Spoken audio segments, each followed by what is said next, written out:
أعوذ بالله من شرور أنفسنا ومن سيئات أعمالنا من يهده الله فلا مضل له ومن يضلل فلا هادي له ونشهد أن لا إله إلا الله وحده لا شريك له ونشهد أن محمدا عبده ورسوله صلى الله تعالى على خير خلقه محمد وعلى آله وأصحابه وذرياته وآل بيته أجمعين. رب اشرح لي صدري ويسر لي أمري واحلل عقدة من لساني يفقهوا قولي واجعلني وزيرا من أهلي.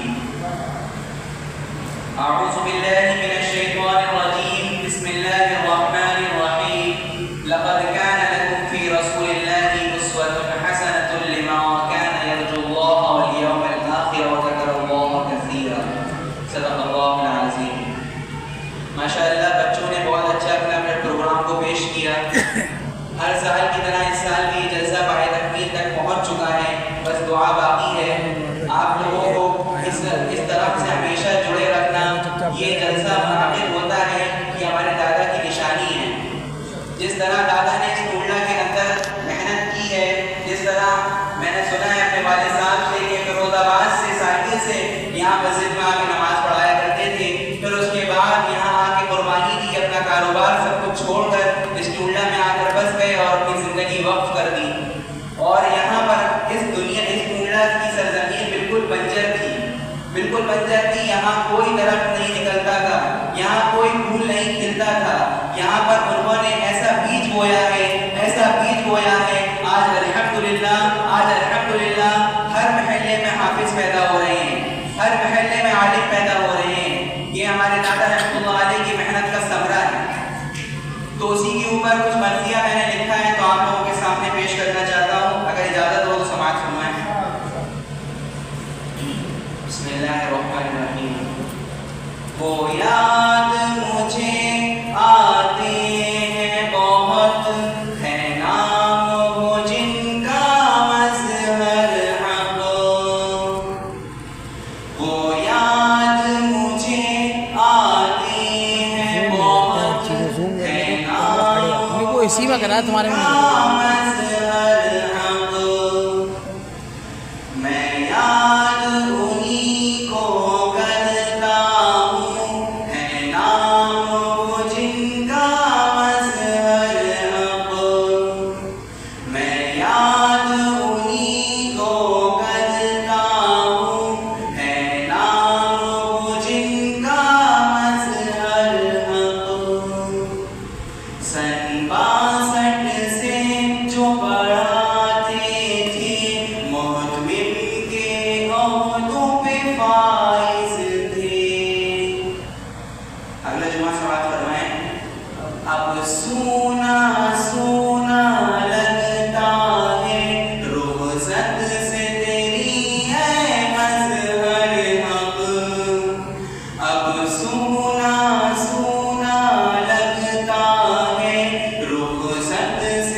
یہ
پہ عمل وہ کرتے تھے، اخلاق بھی پیارا تھا ان کا، سنت پہ عمل وہ کرتے تھے، اخلاق بھی پیارا تھا ان کا۔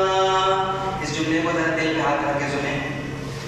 کیا سادگی اپنی چھوڑ گئے، ہے نام وہ جن کا مظہر اب، کیا سادگی اپنی چھوڑ گئے، ہے نام وہ جن کا مظہر اب، وہ یاد مجھے آتے بہت، ہے نام وہ جن کا مظہر اب، میں یاد انہیں کو کرتا ہوں، ہے نام وہ جن کا مظہر اب۔ بہت خوب۔ اب کچھ بات میں آپ لوگوں کو 12 ربیع الاول کی مناسبت سے پیش کرنا چاہتا ہوں۔ 12 ربیع الاول کا مہینہ آتے ہی اس کا جشن اور ایک تہوار کی شکل اختیار کر چکا ہے، ایک جشن اور ایک تہوار کی شکل اختیار کر چکا ہے کہ 12 ربیع الاول کا اصل مقصد کیا ہے، ہم اس چیز کو سمجھ لیں تو انشاءاللہ آگے چل کے ہماری زندگی سنور جائے۔ 12 ربیع الاول کے 12 ربیع الاصل میں مہینہ ہے اسلامی کیلنڈر کا تیسرا مہینہ، محرم پہلا مہینہ، صفر دوسرا مہینہ، ربیع الاول تیسرا مہینہ، اسلامی کیلنڈر کا تیسرا مہینہ۔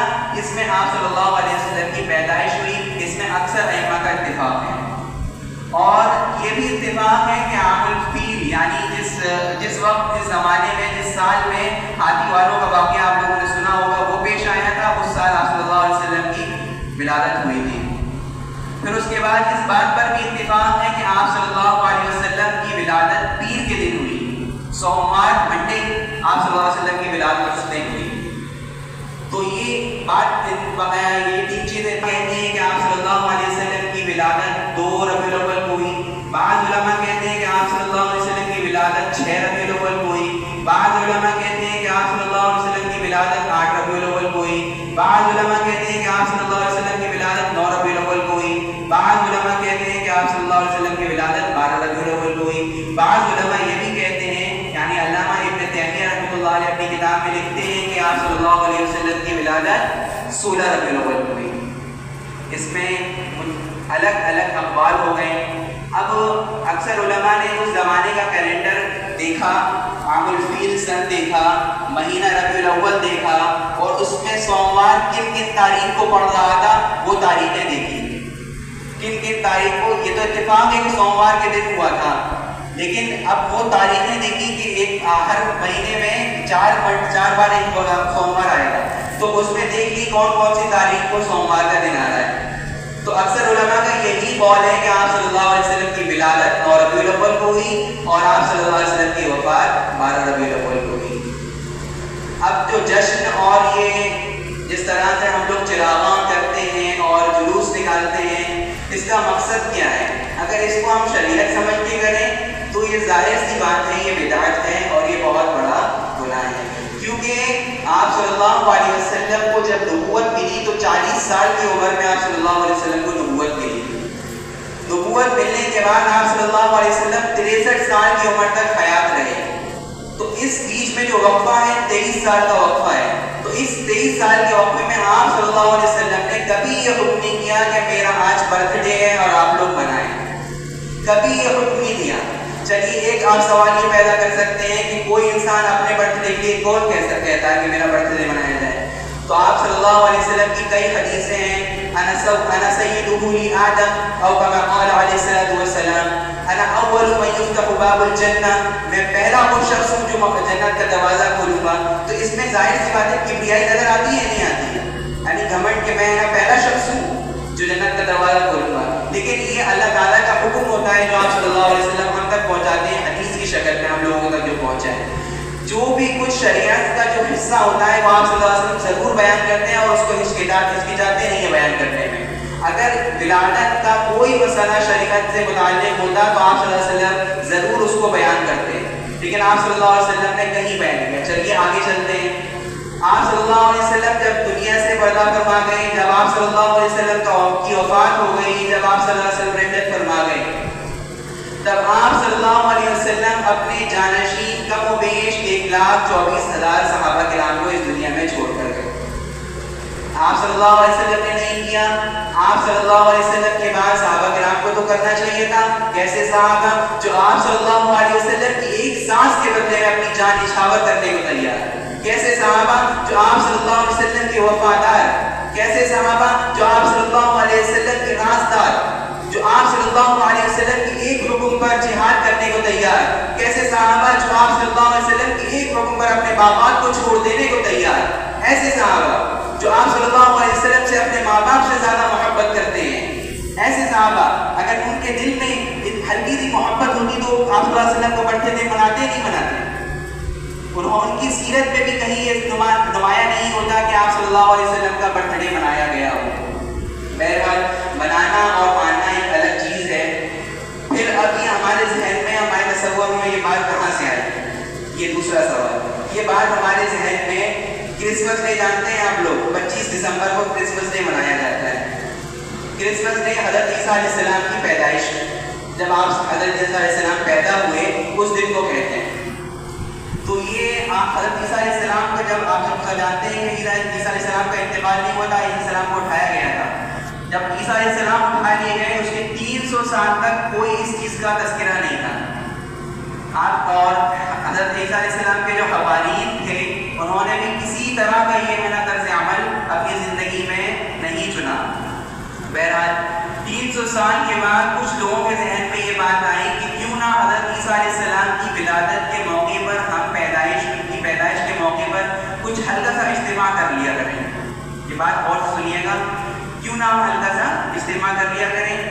لوگوں نے کہا جو اس وقت بھی دین عیسوی کے عمل پیرا تھے، ان لوگوں نے یہ کہا کہ کیوں آپ لوگ یہ ایسا کام کیوں کرنے جا رہے ہیں؟ آپ حضرت عیسیٰ علیہ السلام نے تو یہ تعلیمات نہیں دی، آپ ایسا کام کیوں کر رہے ہیں؟ تو انہوں نے کہا اس پہ آپ غلط کیا کر رہے ہیں؟ ہم ایک اجتماع کریں گے، لوگ جمع ہوں گے اور ایک تقریر ہو جائے گی، حضرت عیسیٰ علیہ السلام کی تعلیمات بیان کر دی جائیں گی۔ لیکن انہوں نے کہا چلیے ٹھیک ہے، آپ لوگ اگر اس طرح سے کرنا چاہتے ہیں تو شروع ہو گیا۔ چلیے وہ شروع ہو گیا، چرچ میں لوگ جمع ہوتے تھے، اجتماع ہوتا تھا، حضرت عیسیٰ علیہ السلام کی تعلیمات پادری صاحب ایک بیان کرتے تھے، پھر اس کے بعد اجتماع برخاست ہو جاتا تھا۔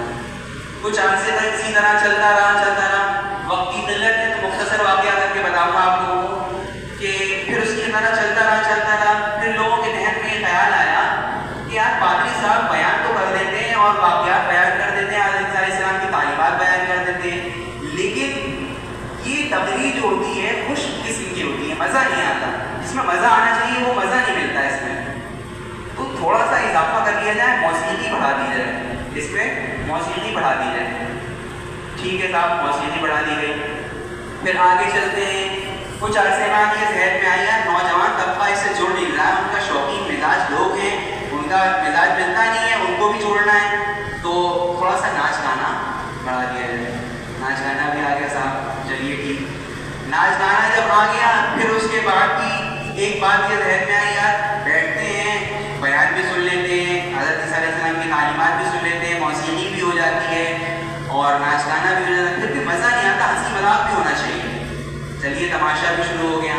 اس طرح سے چلتے کس نام پہ شروع ہوا تھا کہ حضرت عیسیٰ علیہ السلام کی تعلیمات بیان ہوں گی، حضرت عیسیٰ علیہ السلام کی تعلیمات پیچھے رہ گئی، فحاشی کا اڈا بن گیا، خرافاتیں یہاں ہونے لگی، جس کو آج ہم کرسمس ڈے کے نام سے جانتے ہیں۔ ہمیں یہ سب باتیں سمجھنا چاہیے، اور میں نے 5 باتیں جو لکھی ہیں جو ربیع الاول کے مہینے میں ہم لوگوں کو کرنا چاہیے، ان چیزوں کو اگر ہم غور سے سن لیں تو انشاءاللہ کامیاب ہوں گے۔ نمبر 1، اللہ کا شکر ادا کریں۔ ربیع الاول کے مہینے میں جتنا خاص نہیں ہے کہ ربیع الاول کے مہینے میں اللہ کا شکر ادا کریں، لیکن آپ صلی اللہ علیہ وسلم کو اس دنیا میں اللہ نے مبعوث فرمایا، یہ بہت بڑی نعمت ہے، تو اس نعمت کا شکر ادا کریں گے، انشاءاللہ کریں گے۔ پہلی چیز اللہ کا شکر ادا کریں۔ دوسری چیز سیرت کا مطالعہ کریں، یعنی آپ صلی اللہ علیہ وسلم کس طرح کھاتے تھے، کس طرح پیتے تھے، کس طرح بیٹھتے تھے، کس طرح چلتے تھے، آپ صلی اللہ علیہ وسلم کی پوری سیرت کو ہم پڑھیں۔ اگر ہمیں اردو نہیں آتی تو ہم ہندی میں پڑھیں، ہندی میں بھی سیرت کی کتابیں موجود ہیں، تو یہ 2 کتابیں بہت جامع اور مختصر ترین سیرت میں اللہ علیہ کی کتاب ہے جس کا نام سیرت مصطفیٰ ہے. اس میں آپ رحمۃ اللہ علیہ نے حضرت حضور پاک صلی اللہ علیہ وسلم کی ولادت سے پہلے کے حالات اور ولادت کے بعد بچپن اور لڑکپن اور اس کے بعد وفات تک کی پوری زندگی اس کی معلومات اس میں پیش کی ہیں. پھر اس کے بعد دوسری کتاب سید سلیمان ندوی رحمۃ اللہ علیہ کی, اس میں یہ ان کی کتاب کا نام ہے رحمت عالم صلی اللہ علیہ وسلم. اس کتاب کو پڑھیں, مختصر سی اتنی سی کتاب ہے, اگر ہندی میں بھی موجود ہوگی, اگر فیروزآباد میں مل سکتی ہے تو لے لیں. ان دو کتابوں کا مطالعہ ضرور کریں, جتنا اس سے زیادہ ہو جائے تو اور اچھی بات ہے, لیکن ان دو کتابوں کو ہم اور آپ ضرور پڑھیں تاکہ ہمیں آپ صلی اللہ علیہ وسلم کی سیرت مبارکہ کے بارے میں معلومات حاصل ہو. تیسری چیز, رسول اللہ صلی اللہ علیہ وسلم کا ذکر زبانی بھی اور عملی بھی. اس پر ایک عملی کیسا ذکر ہونا چاہیے, اس پر ایک واقعہ مختصر بیان کروں گا. حضرت انس بن مالک رضی اللہ عنہ کو جب معلوم ہوا کہ آپ صلی اللہ علیہ وسلم کو کدو بہت پسند تھا, آپ صلی اللہ علیہ وسلم کو کدو بہت پسند تھا, تو حضرت انس بن مالک رضی اللہ عنہ کے گھر سے جب بھی آواز آتی تھی آج کھانا کیا بنا لیں, تو حضرت انس بن مالک رضی اللہ عنہ پوری زندگی ان کے زبان سے کسی کھانے کا لفظ نہیں نکلا سوائے کدو کے. کدو بنا لو, کدو کھا لیں گے. ان کی ایک زمین تھی, اس کی بولی لگ رہی تھی, اس کے بعد انہوں نے خرید لی. تو اس کے بعد یہ ہوا کہ اس پہ کھیتی وغیرہ کی جائے. تو جب زمین خرید لی تو اس میں کھیتی کرنے کا ارادہ کیا, تو پوری کی پوری زمین کدو کی کھیتی میں. اس سے معلوم ہونا چاہیے کہ میں نبی صلی اللہ علیہ وسلم کا امتی ہوں. ہمارے ہر رگ میں, ہر خون میں یہ معلوم ہونا چاہیے کہ میں نبی صلی اللہ علیہ وسلم کا امتی ہوں. یہ نہیں کہ ایک جھنڈا لے کے گھوڑے پہ سوار ہو گئے, یہ ہم نبی کے امتی ہیں, پھر پورے سال ہم بھول جاتے ہیں. نبی کی ہر ایک سیرت ہماری زندگی میں نمایاں ہونا چاہیے. تین باتیں ہو گئی ہیں, اللہ کا شکر, سیرت کا مطالعہ.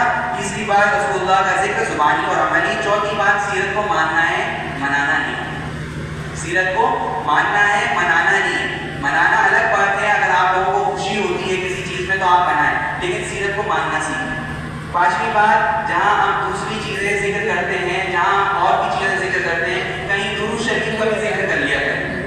جتنا 12 ربیع الاول کے مہینے میں درود شریف کا ذکر کریں گے اتنا ہی ہمیں اور آپ صلی اللہ علیہ وسلم کی محبت کے بیچ جو درمیان جو فاصلہ ہے وہ دور کریں گے. آپ صلی اللہ علیہ وسلم کے جتنا زیادہ, جتنا جہاں بیٹھے ہیں کثرت سے درود شریف کا بیٹھ رہے ہیں. اپنی بات کو یہی مکمل کرتا ہوں. آپ لوگ دعوانا الحمدللہ رب العالمین, اور مولانا سے درخواست کرتا ہوں کہ دعا کے ساتھ جلدی کو درخواست کریں.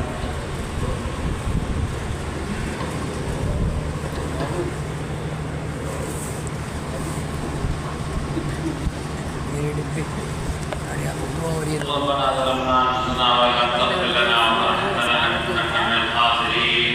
ربنا لا تزغ قلوبنا بعد إذ هديتنا وهب لنا من لدنك رحمة